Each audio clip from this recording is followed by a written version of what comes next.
Hello YouTube. Bane666 here. Welcome to Propaganda of Toxic Feminism, the series in which I expose and debunk falsehoods, misconceptions, and outright lies spread about the men's rights movement. So let's get stuck into it. Men's rights. Okay folks, let's start with an article from the Good Men Project. I'm guessing many of you would already be familiar with the Good Men Project, but if you are not, then you will be by the end of this video. But let's start off by reading a bit from their About section. It states, "The Good Men Project is a diverse community of 21st century thought leaders who are actively participating in the conversation about the way men's roles are changing in modern life, and the way those changes affect everyone. We explore the world of men and manhood in a way that no media company ever has, tackling the issues and questions that are most relevant to men's lives. We write about fatherhood, family, sex, ethics, war, gender, politics, sports, pornography, and aging. We shy away from nothing. Our content reflects the multidimensionality of men. We are alternatively funny and serious, provocative and thoughtful, earnest and light-hearted. We search far and wide for new stories and new voices from the front lines of modern manhood. And we do it without moralizing and without caricaturizing our audience. We let guys be guys, but we do it while challenging confining cultural notions of what a real man must be. Guys today are neither the mindless, sex-obsessed buffoons nor the stoic automatons our culture so often makes them out to be. Our community is smart, compassionate, curious, and open-minded. They strive to be good fathers and husbands, citizens and friends, to lead by example at home and in the workplace, and to understand their role in a changing world. The Good Men Project is a place where that happens. We're glad to have you along for the ride." It kind of sounds reasonable, right? Although the name should be a bit of a giveaway. You see, if you drink their brand of Kool-Aid, then you are one of the good men, one of the chosen, one of the few. And their brand of Kool-Aid is very much feminist flavored. In fact, they should rename their website, the Good Feminist Ally Project. Which is why I laughed out loud earlier this year when I read the following from an article by Glosswich in the New Statesman. "It's a matter of urgency that we, as feminists, question these beliefs. All too often our focus is on each other. We want to change the way women are perceived, but it's impossible to do this if men and boys remain wedded to the belief that their self-definition depends on us having none. The boyhood in crisis narrative has been hijacked by MRA types such as Steve Biddulph and the Good Men Project. It should be a feminist one. We women are the ones doing the majority of child rearing.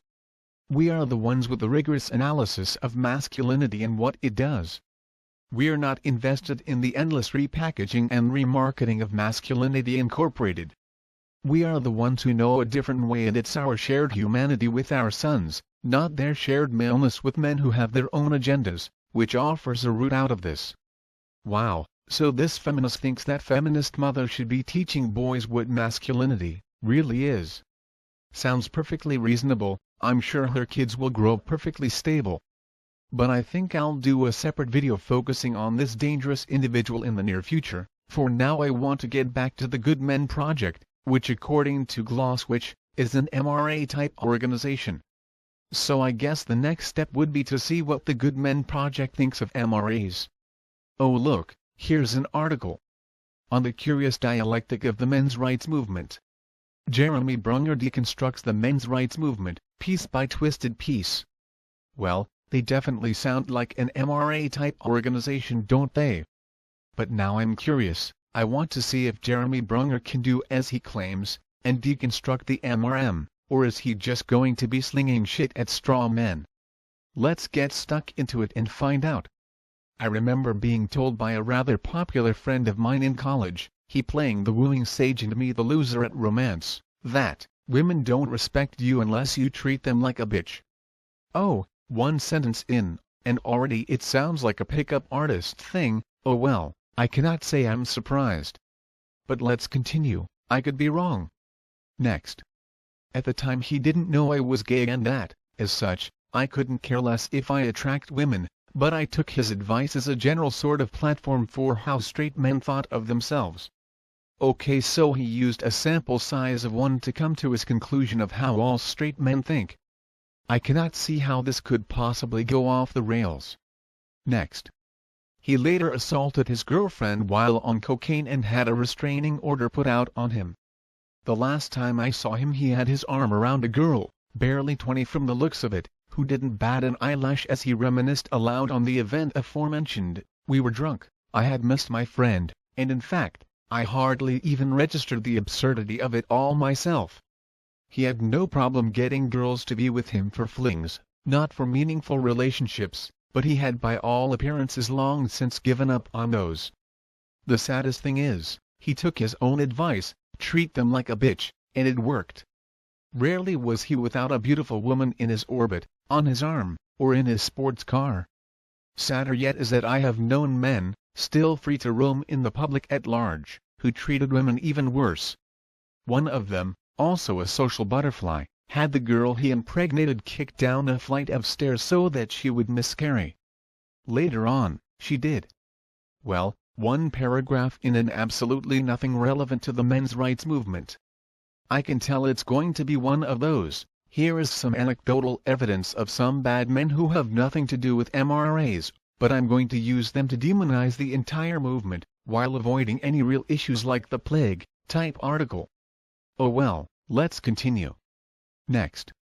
That women might still be attracted to abuse, after all the hard work of activism since the 1960s and up to the present day, angers me dearly, but it ought to anger straight men more. And this is somehow the fault of MRAs, or men in general. How? Women tend to be attracted to confident men. And our souls tend to be confident, or at least have learned to act confident. And unfortunately some women cannot tell the difference between a confident man and an arrogant arsehole. But to be honest, as I am not one of those arseholes, or a woman, it's not really any of my business. Could some, possibly many, women make better choice of partners? Fuck yeah, no doubt. But we are talking about fully autonomous adults here, not children, at least I hope we are not talking about children. And they have to take responsibility for their choices. And the exact same thing goes for males. Look, we have all made bad choices at some point, unless of course you found the love of your life at 15, like in some shitty romance novel, or have been living in a cabin in the woods in total isolation all your life. Apart from those types of extremes, we have all made bad choices at some point. It's part of growing up, learning, dating and human interaction.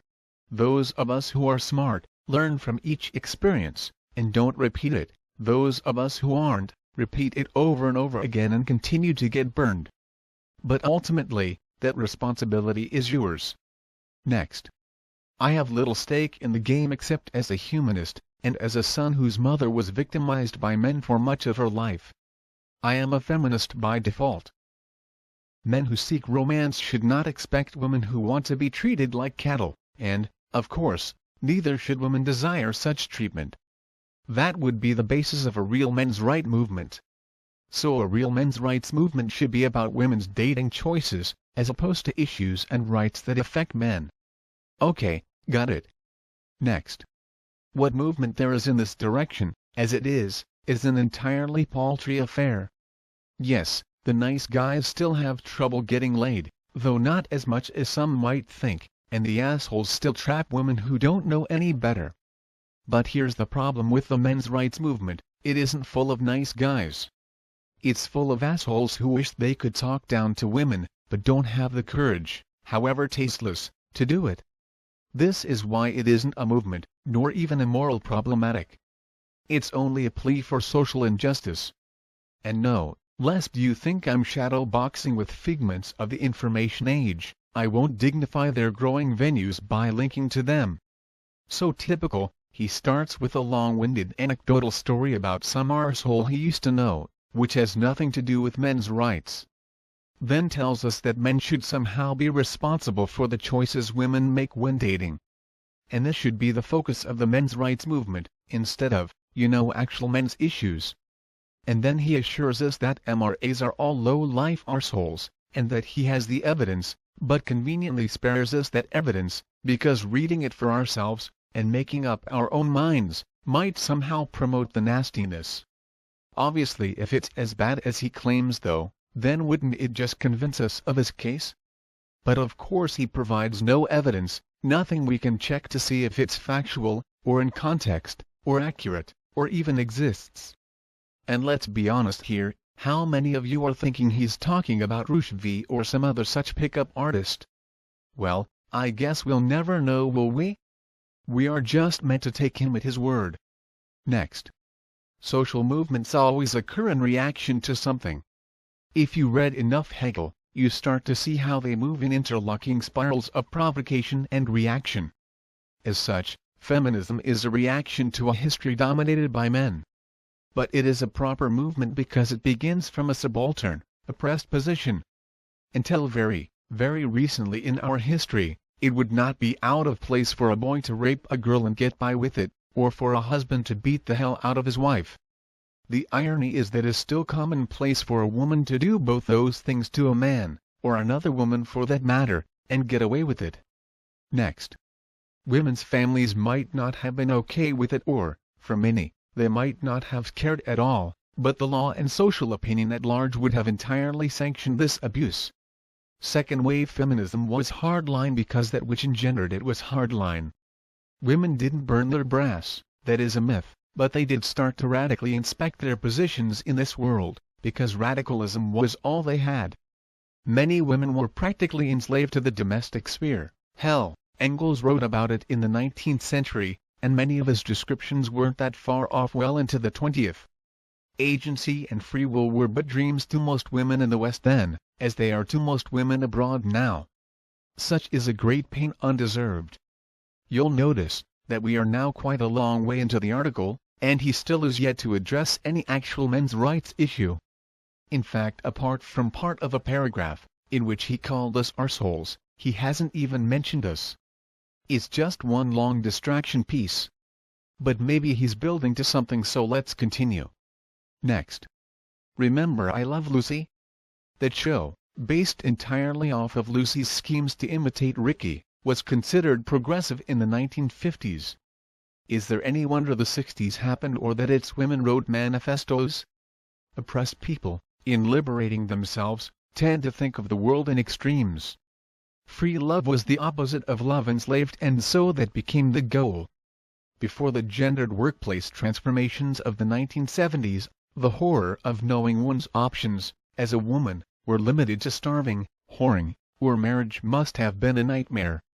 So throughout history, right up to the 70s, the only options women had were starving, whoring, or marriage. Okay. Next. We have plenty of testimony that it was. The second-wave feminists met with much opprobrium in their time, but that resistance of orthodoxy didn't consider itself righteous in the same way as feminism. Now, we have a men's right movement that models itself on feminism, appropriates the language of social justice, and assigns historical privilege to men who can't get laid, a hilarious proletariat of genitals. First as tragedy and then as farce. Oh okay, so what he is saying is, that presumably, the only issue men's rights activists have, is claiming to be oppressed due to lack of sex. Wow. When the fuck are feminists going to get it through their heads, that not everything is about their vaginas? Getting longer prison sentences for the same crime has nothing to do with not getting laid. Having someone mutilate your genitals against your will has nothing to do with not getting laid. Losing custody of your children in a biased family court has nothing to do with not getting laid. Male suicide has nothing to do with not getting laid. Male homelessness has nothing to do with not getting laid. I mean, think about this for a second. Do you honestly think an average guy gets a knockback from an attractive woman at a bar, and then decides, fuck it, I'm going to go sleep in a cardboard box in the middle of winter, and look through garbage bins for scraps of food? Because what this fucking arsehole is telling us is, the only issue men have, is pussy. Just fucking amazing. And I suppose male victims of rape not getting proper recognition and help by society, is really just about them not getting laid. Think about that one for a minute if you will. Of course this is all just one big gigantic distraction. Next. There is no systematic oppression keeping guys from romantic success or from having a fair go in the workforce. But getting laid is the men's rights movement's entire raison d'etre. They blame feminism for invading history and for turning them into victims, borrow the logic of leftism for their own misuse, and refuse to recognize that the very first insight of feminism is that women aren't sex objects. These wayward, wannabe heroes of masculinity are blind to a few things. If your whole complaint boils down to, women won't put out for me, you don't get to blame feminism for your woes, because you clearly have no concept of it in the first place. Wow, just fucking wow. You know, whenever I read something like this, there are really only two options. One is complete and utter ignorance. Just sheer stupidity. A complete idiot who thinks he's an expert, and is talking down to his lessers, when in fact everything he believes is fact, is in reality false. I think this is probably the case here, and this guy has either just read feminist propaganda, or just been to one or two pickup artist sites. The second option is, that he knows he is lying, and is purposely spreading misinformation for the benefit of his own ideological agenda. This would make him a despicable human being, as well as reflect badly on his cause, as he has to rely on this type of dishonesty to make a point. Next. There is a maniac dissonance between the object of men's rights criticism and its own self-righteousness. It isn't like complaining that one's employer doesn't pay high wages or that the government doesn't recognize certain groups of people. There is no one-to-one correspondence between a men's rights activist and a feminist. Feminists want to make it so that women are beaten to death, treated like walking sex machines, or impoverished by a capitalist economy that institutionally devalues their labor. Such a goal isn't a plot. It's necessary progress. Well, maybe turning history into her story was a bit much. But saying that women who don't want to marry into servitude suffer from false consciousness is, however, a plot of the most perverted sort. So he diminishes and dismisses actual men's rights issues, and instead claims that the movement is just about getting laid. Amazing. No mention of male genital mutilation, male homelessness, fathers' rights, male suicide, male victims of domestic or sexual abuse or any other actual issue. Oh no, just a giant straw man to fling bullshit at. Which is ironic considering the Good Men Project did say in their About section, and we do it without moralizing and without caricaturizing our audience.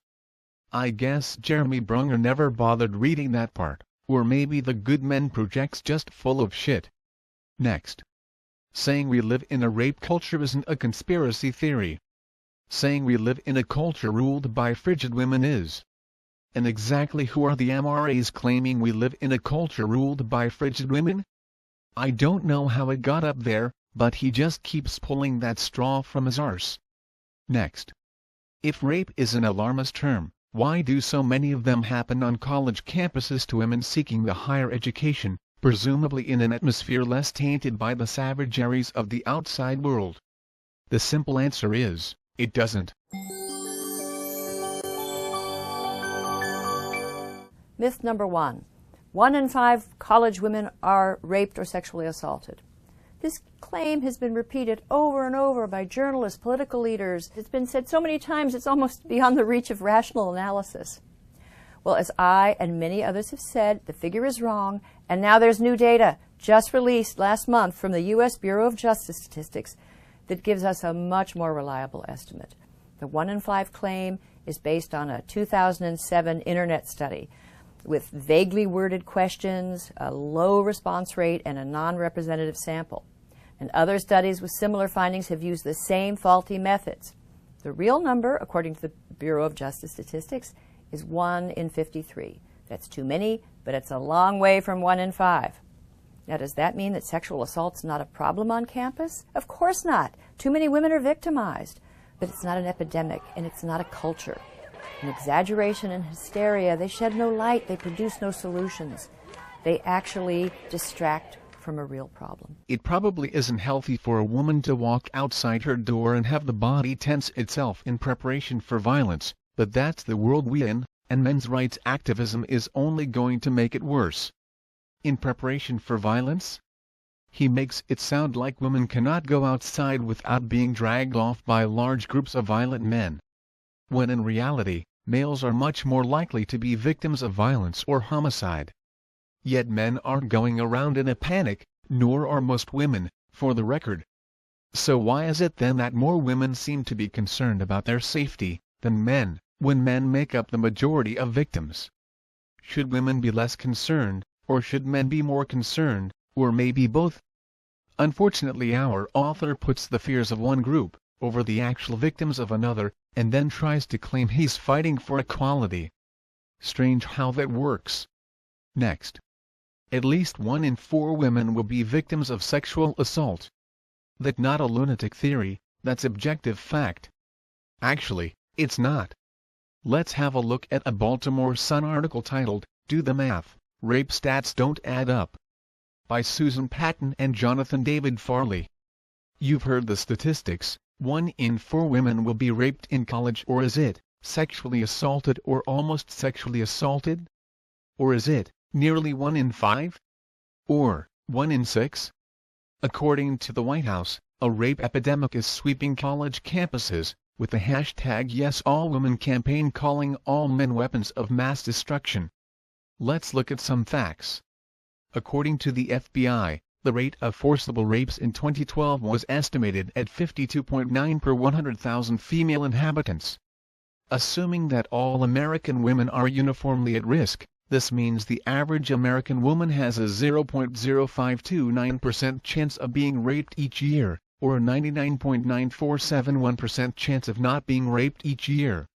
That means the probability the average American woman is never raped over a 50-year period is 97.4%, 0.999471 raised to the power 50. Over 4 years of college, it is 99.8%.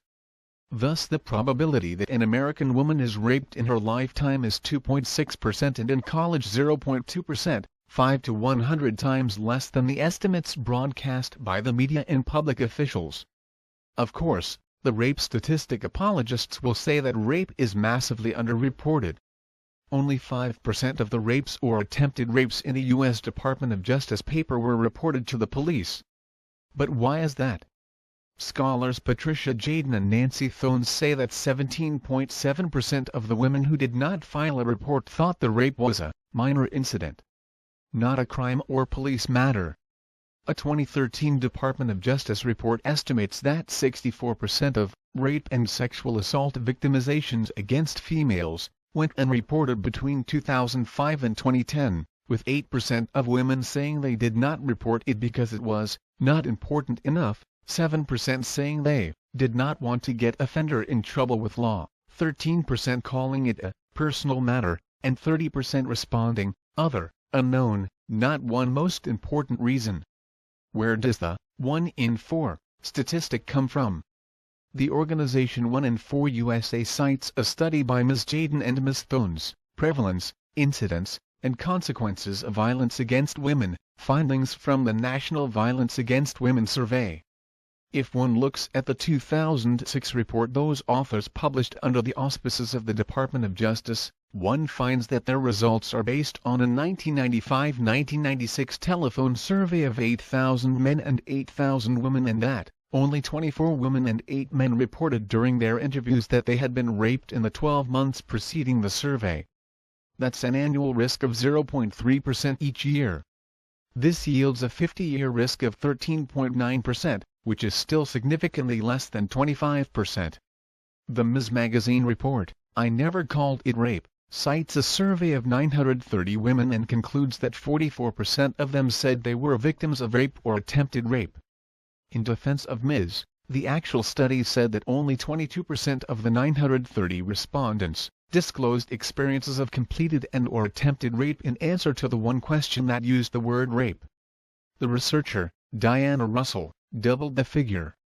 The woman supervising the Ms. Magazine survey, Ellen Sweet, conceded that 1 in 4 or 5 women are the victims of rape or attempted rape, according to the legal definition, but only 1 in 4 of those women identifies her experience as rape. In other words, the real rape attempted rape statistic is 1 in 16 or 1 in 20, 5%. Further exacerbating the confusion over rape statistics, the Department of Justice counts verbal threats as sexual violence. The Department of Justice report, the sexual victimization of college women, which includes as victimization, general sexist remarks made in front of you, says that 48.8% of the women who were raped said that what happened to them was not rape, with another 4.7% saying they didn't know if it was rape or not. In other words, the rape researchers, and not the police, were the ones telling the purported victims, "I don't believe you." To underscore this, I never called it rape states in Chapter 4 that 42% of rape victims had sex again with their rapists.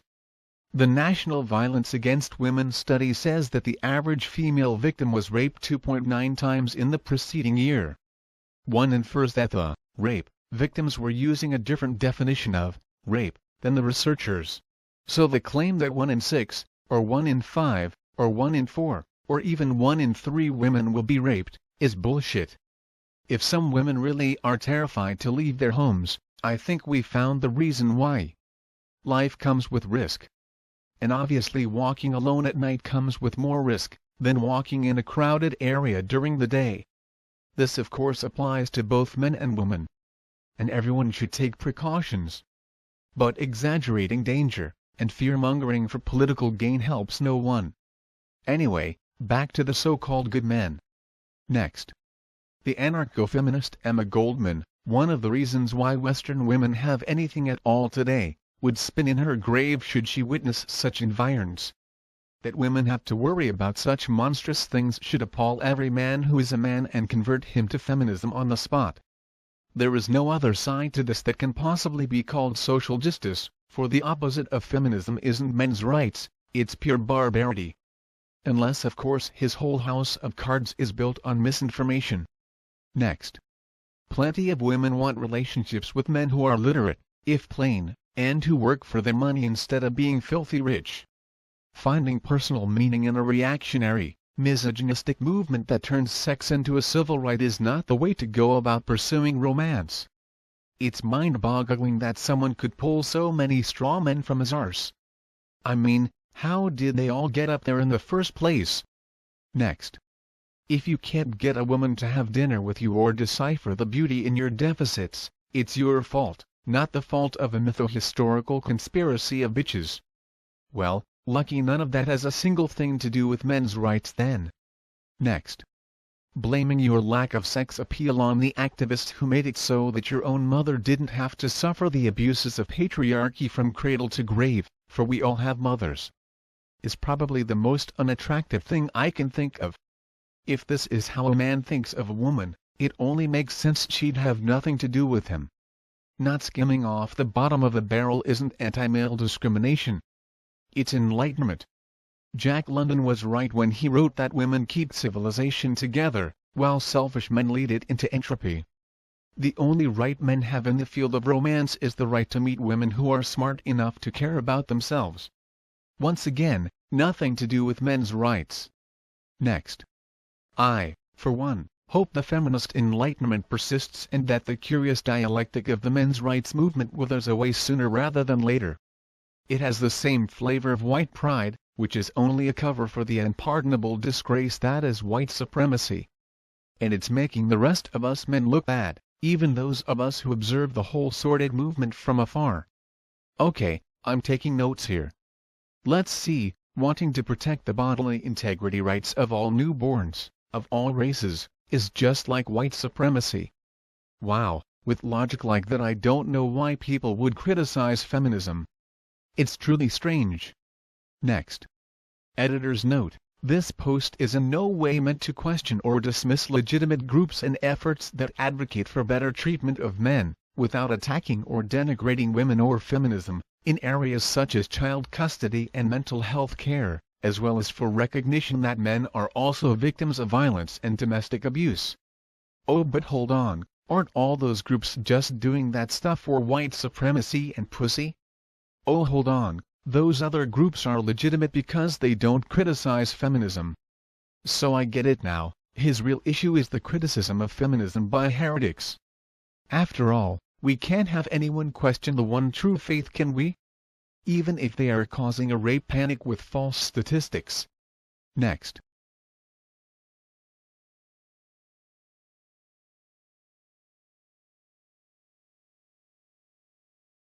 So last episode I featured an article by Man Cheese. And it looks like a couple of you guys went over there and left a couple of comments. Like this one for example.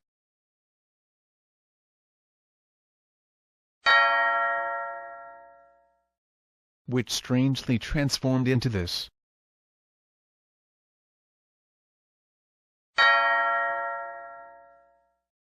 We really shouldn't be surprised that Man Cheese edits the comments of others. After all, I've caught her in the past editing footage of Paul Elam out of context, and passing it off as unedited. Speaking of Paul, let's have a look at this comment from her comment section.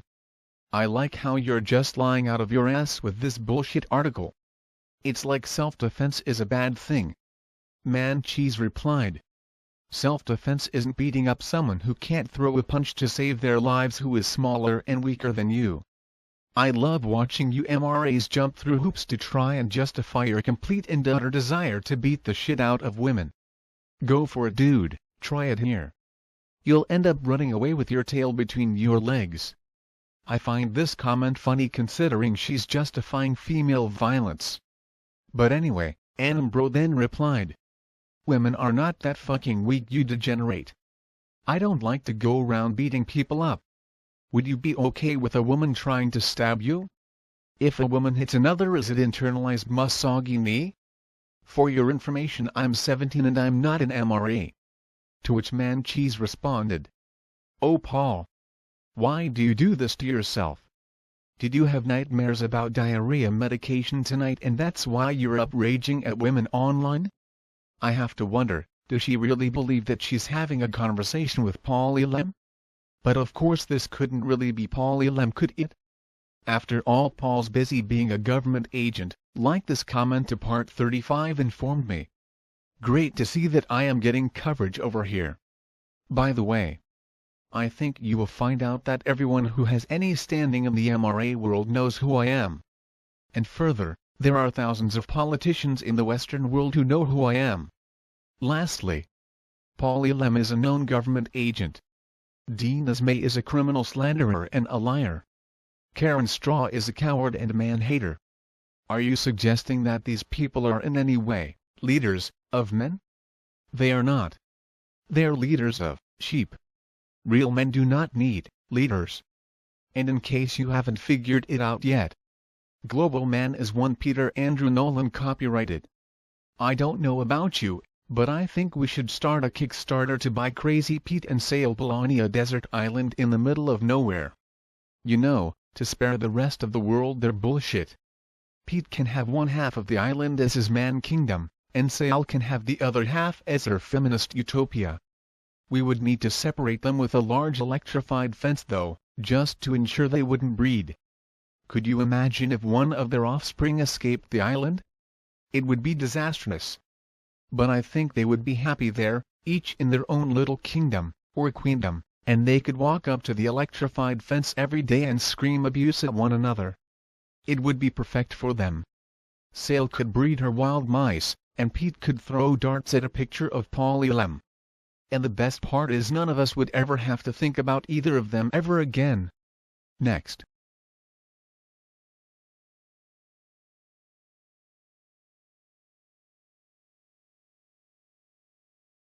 So I found this question on Quora.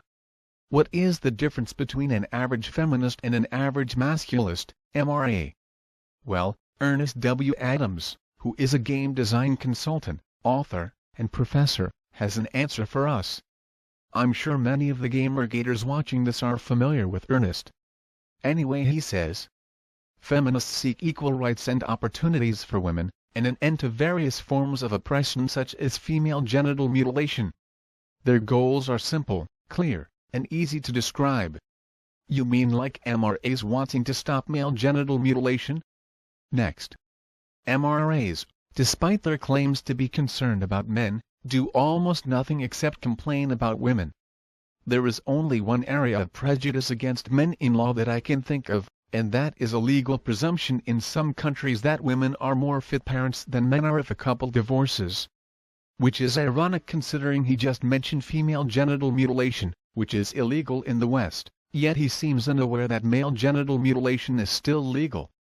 He also seems totally ignorant of the gender sentencing gap. Next.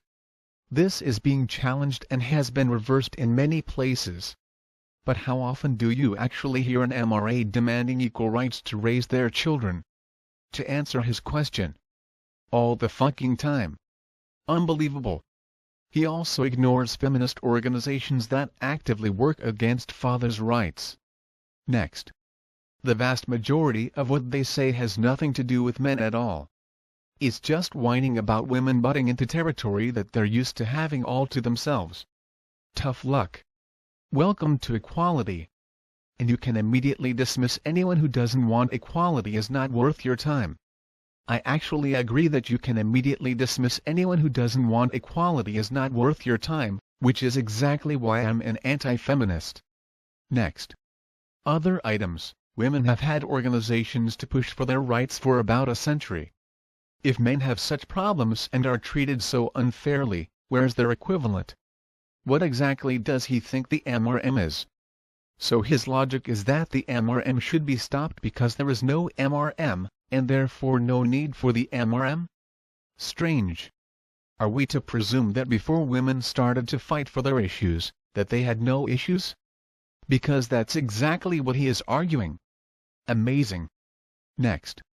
Women's organizations have had clear aims, set out in founding documents and manifestos from the beginning. What's the MRA manifesto? Leaving aside the bitching, what social change do they actually want to see? To answer his question. Fixing the gender sentencing gap. Stopping male genital mutilation. Help and recognition for male homelessness, male suicide, male victims of sexual assault and rape, and male victims of domestic abuse. Fathers and parental rights. And stopping and addressing males slipping behind in the educational system. Just to name a few. Of course AVFM has a long list of men's rights issues on their website. But you know, you'd have to actually go and look to see it. I guess it's just easier to assume falsehoods, as that takes no great effort. Next. Women and their male allies have worked for 150 years to remove inequities in the law and to guarantee them equal rights to own property, to inherit, to vote, and they have achieved some of them in spite of the fact that men have controlled the legislative, executive and judicial branches of government the whole time. What's the MRA legislative agenda? What's their plan? What inequities in the law do they seek to overturn? There isn't one. Which is funny because he just mentioned fathers' rights before, and already seems to have forgotten them. Oh well. And once again let me mention the gender sentencing gap. Where men are vastly more likely to be arrested, stand trial, convicted, and if convicted receive longer sentences, for exactly the same crimes committed by a female. And of course the recent yes means yes laws are eroding the legal cornerstone of innocent until proven guilty. Actually let me correct that, it's not eroding it, it has thrown the concept completely out of the window, and now requires the accused to prove their innocence, which in many cases isn't possible. Next. Talk to an MRA about their issues and they'll bring up stupid bullshit about opening doors. You know, he's right, because bringing up male genital mutilation, the gender sentencing gap, fathers' rights, and all that other stuff I just mentioned is really a secret ruse so I'm not required to open doors for women. Wow, do I feel silly now that I've been exposed? Next. Talk to a feminist about theirs and they'll bring up rape and poverty and domestic violence. Then when you go back to the MRA with this, the best they've got is that men get raped too. Yeah, but only 10% as often. Only because the definition of rape is written in such a way as to exclude most male victims.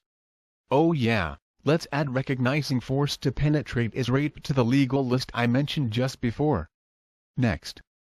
And if they actually gave a damn about the rape of men, they would mention that before bringing up the question of who should open a door, not, mind you, that it's women committing those rapes.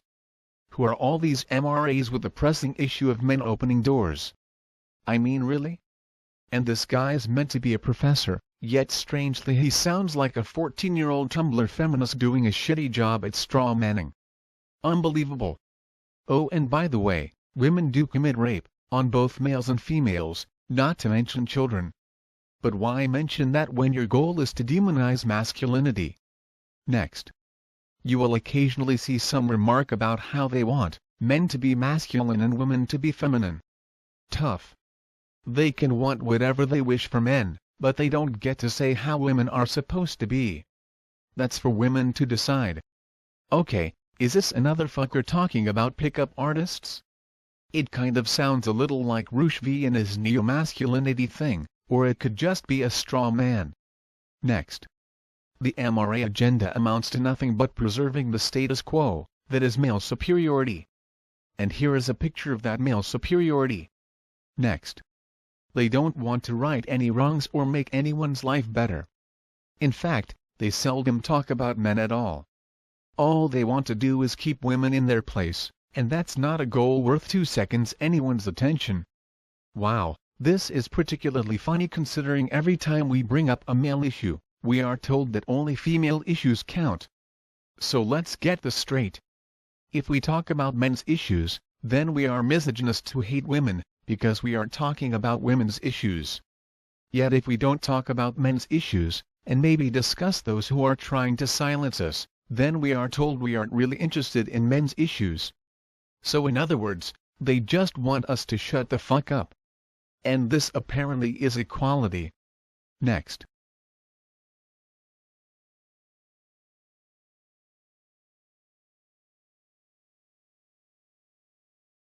Well, let's go back to the Good Men Project, and have a look at an article by Amanda Marcotte, titled, The Solution to MRA Problems?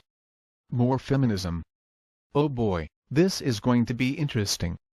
Coincidentally, Darren just posted a link on my last video to this tweet from Amanda. It reads, when people are so quick to lie to get their way, it says that what they ultimately want is probably not so savory, either.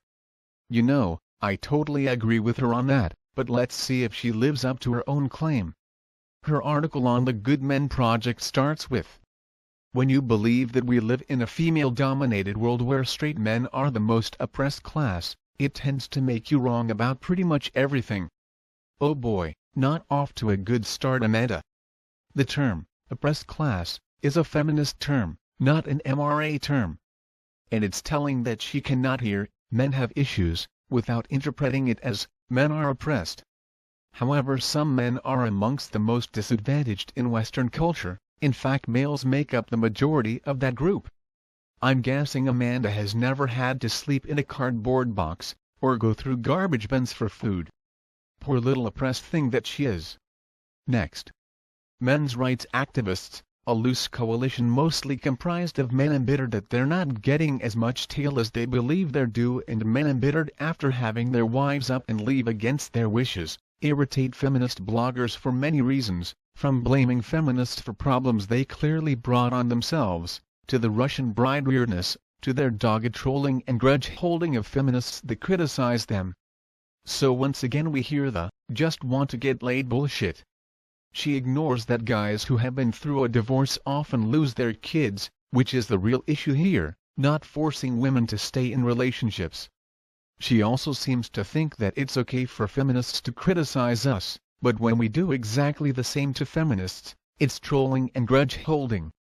Maybe I shouldn't have said exactly the same though, as we are far less likely to write bullshit about activism being based on the lack of sex, or having to hold a door open for someone. Next. But, honestly, all that pales in comparison to the most irritating thing of all about MRAs, they're just so wrong. When you believe that we live in a female-dominated world where straight men are the most oppressed class, it tends to make you wrong about pretty much everything. Wrong about the little things, like labeling every woman who displeases them a feminist, even if she does something highly traditional, like demands that men pay for every date. And wrong about big things, like writing off high rates of domestic violence and rape as matters of women lying, when all reputable sources agree that there's simply a lot of violence against women. I would agree with her that we should be careful about who we label as feminist. which is ironic considering one of the main tactics used by our opposition is falsely associating people with the MRM. Amanda does it herself later in this article. And once again, just let me point out that males are vastly more likely to be victims of violent crime or homicide, despite what Amanda might claim. Next. They're so wrong about everything, they're wrong even when they're right. Some of their observations of the world correspond with reality, but when they attempt to analyze it through the blame feminism lens, they get all turned around. Usually what annoys them stems not from feminism, but from sexism, especially when it comes to inflexible gender roles. Ironically, then, the solution to the problems they manage to correctly identify is more feminism. I pulled together a sampling of examples to show how this works. Oh boy, this is going to be an interesting ride. Next. Problem: men are more often the primary or even sole breadwinners of nuclear family households. MRA explanation: a matriarchy of spoiled women have managed to get men to pay for it while they sit around on their butts eating bonbons all day, while the children scamper angelically past them, requiring little to no work. Reality-based explanation: women still make less than men in the workplace, but still do more free labor at home, even when they work full-time. Plus, many men feel scaling back or quitting their jobs is emasculating. So, when someone in a couple decides to scale back or quit a job to maintain the household, it's usually the wife. But, for many families, women just simply do more for less pay. Being at home is no picnic for women, since it reduces future earning potential. Plus, being around kids all day can be a little maddening. Women on average choose to spend more time raising their kids. And men are expected to pick up the slack by, on average, working longer hours in paid work. I'm happy for this to change, but Amanda is pointing her finger at the wrong people. It's women's attitudes that need to change. Perfect example is mothers are more likely to get custody in a divorce. Maybe more of these mothers should be willing to hand over custody to the fathers so they can concentrate on their careers. Somehow I doubt they'll go for that. I'm sorry, but if you want to have the privilege of spending a lot of time with your kids as you raise them, then your career is going to suffer. You cannot have both. And if one partner is working longer hours in paid work, then the other should be doing more unpaid work at home. That's only fair and reasonable. Next. MRA solution: women en masse should demonstrate our gratitude for this financial support of some of us by giving up on fighting for equality, especially equal pay. Also, no more child support. Well, sadly for Amanda, women already have equal pay for equal work, and have had it for over 50 years. What she actually means is more pay for less work. Next. Reality-based solution: more feminism. Women should get paid the same as men, men should do as much housework as women, and men should treat domestic labor as real work, instead of as emasculating. Workplaces should be more flexible for parents of both genders. If that happened, more women would work outside the home, and more men would cut back work hours for family. First, women get an equal wage per hour for the same work. One of the reasons why men on average earn more is because men on average work longer hours. So Amanda is suggesting women get paid equal money for doing less hours of paid work, and that men who are working longer hours of paid work should do equal amounts of unpaid work at home. I'm at a loss how any of this could be seen as equality. In other words, a woman working 20 hours a week should get paid the same as a man working 40 hours a week. And both should do equal amounts of housework. Wow, that's feminist equality for you. Next. Problem: men have to do all the work asking women out, and women are often hostile to men's overtures, which hurts men's feelings. Oh, I see, she is picking all the hard-hitting MRA topics. Next. MRA explanation: women are lazy princesses, who enjoy forcing men to dance for the pussy, and then enjoy shutting them down, because it strokes petty female egos. Reality-based explanation: these are two separate issues. Women reject men forcefully because 1. A lot of overtures are actually just harassment, and 2. Even men who are sincerely hitting on you sometimes are really rude and entitled about it, requiring a forceful response. Plus, some MRAs experience all rejections as women being too big for their britches, making it impossible for a woman to say no without being labeled a bitch. Women don't approach men very often, because doing so often gets you labeled slutty, bitchy, or desperate, or sometimes all three. MRA solution: pay a lot of money to creepy men who label themselves pick-up artists, and who promise to teach you how to get any woman you want in bed. Boy, I couldn't see that one coming a mile away. What was it before she said about falsely labeling someone? Next. The method usually involves taking an abusive posture to women, and learning to identify insecure women, extracting sex from them through bullying. You know, instead of doing something as quaint as sleeping with women who actually want to have sex with you. Once again, none of which has anything to do with the men's rights movement. Next. Reality-based solution: more feminism. A world where rape victims weren't denounced because they were overly flirty, where women weren't mocked because they acted like men, and where the word slut had no meaning is one where women would feel freer to hit on men. Plus, a world where women weren't harassed on the street, or where they could tell men no and be heard the first time, would be one where women weren't immediately suspicious of every man who approached them. Well, no. As long as men approach women and risk rejection, the majority of women don't need to. Next. Problem: men are more likely to get killed at work. MRA explanation: some see it as proof men are hated, oppressed, and being used by women who want to steal all their money and then, apparently, kill them. Some just see it as evidence of anti-male workplace inequality, invalidating issues of sexism. Either way, feminists should just shut up. Well, actually, the reason why more men die at work is because men are more likely to do dangerous work. If you want to earn equal pay, ladies, then you will be required to take equal risk in more dangerous jobs. Next. Reality-based explanation: some of the most dangerous jobs out there are ones where women are either formally barred from entering, or informally discriminated against. This isn't part of protection racket, keeping jobs from women who want them, because they're either good pay for relatively low education, or the only game in town. This includes everything from firefighting to coal mining. Oh, okay, because I see a lot of feminists demanding to be coal miners. They're just everywhere, right? As for women firefighters, I believe they should be given the same opportunity to succeed or fail as male applicants. Unfortunately, sometimes when they fail, they still get the job. Next. The military has formal discrimination that keeps women from the more dangerous but higher-paying combat roles.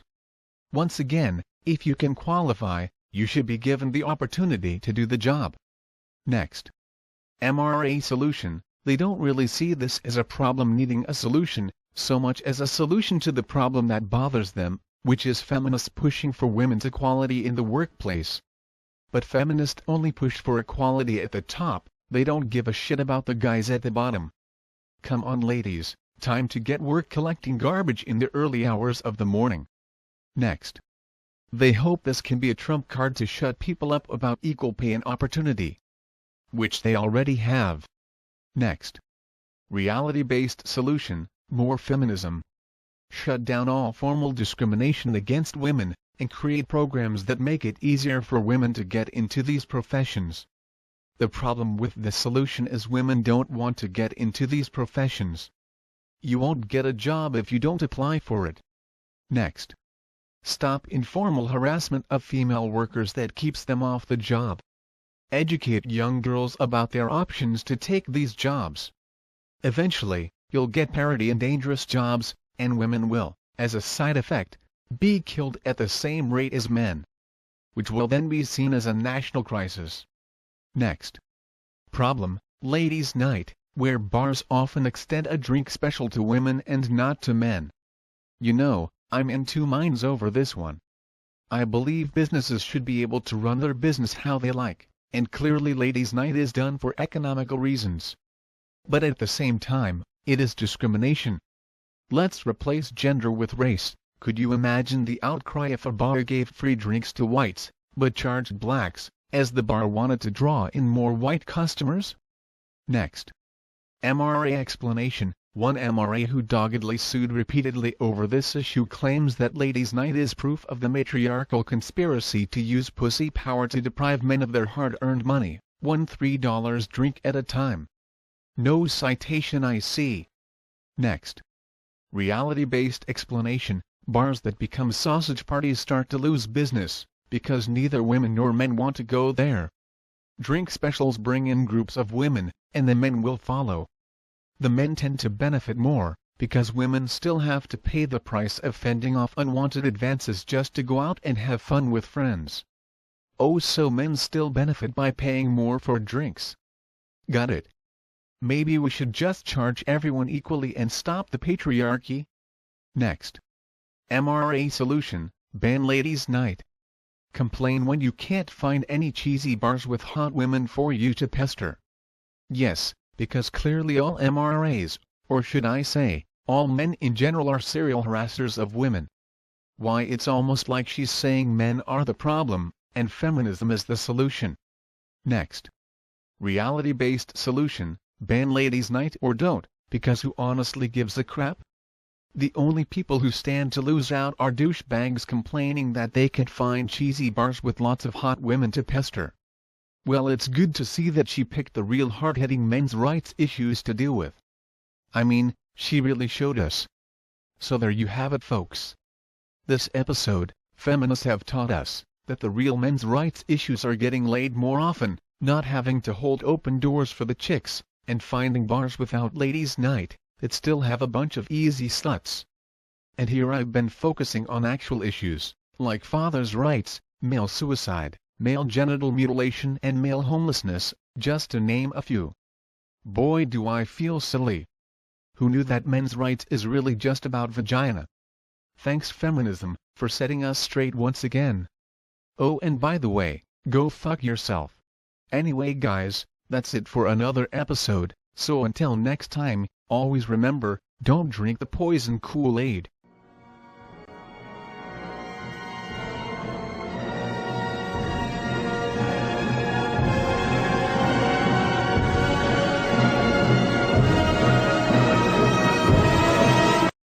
Hello, I am the Deltaphant. Geez, check out this long on that elephant. Your local friendly narcissist. I am an extreme activist in men's rights. Woohoo! Yes! Men's rights. Today, I will give you an example of the violation of men's rights. Let's say you haven't taken a shower in 5 days, which is nothing, and your wife makes you sleep on the couch. That is a violation of men's rights. We cannot let our wives trample us like we're nothing. We must stand up. Yes, my fellow men, stand up for men's rights. Goodbye.